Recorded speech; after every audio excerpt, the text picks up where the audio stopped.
একটা উজ্জ্বল সকালের রান্নাঘর। কমলা রঙের মোটা বিড়াল শেফ মেও ক্যাট সাদা টুপি পরে দাঁড়িয়ে আছে। তারপরে শেফ মেও ক্যাট কড়াইতে তেল ঢালছে, আর চশমা পরে সিরিয়াস ভঙ্গিতে তাকিয়ে আছে। সে রঙিন সবজি কেটে প্যানে ফেলে দিল। সবজিগুলো ছিটকে ওঠে আর চারদিকে ঝলমলে আলোয় চকচক করে। একটু দুষ্টুমি করে মেও ক্যাট লবণ ঢালতে গিয়ে পুরোটা গায়ে ফেলে দিল, মুখ গম্ভীর হয়ে গেল। ক্লোজ আপ শটে দেখা যায় সে আবার মনোযোগ দিয়ে মশলা মাপছে। পেছনে রান্নাঘর উজ্জ্বল আলোর মতো ঝলমল করছে।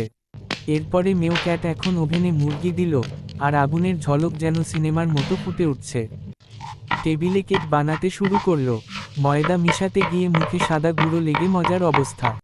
শেফ টুপি একটু বেঁকে গেছে, কিন্তু সে গর্ব নিয়ে গোল গোল পেস্ট্রি সাজাচ্ছে। সব খাবার সাজানো, স্যুপ, ভাজা মুরগি, কেক, সবজি। মেও ক্যাট সামনে বসে খুশিতে হাততালি দিল, এবং সে দর্শকের দিকে তাকিয়ে চোখ টিপল, আর 3D আলো ঝলমল করে বন অ্যাপেটি ভেসে উঠল।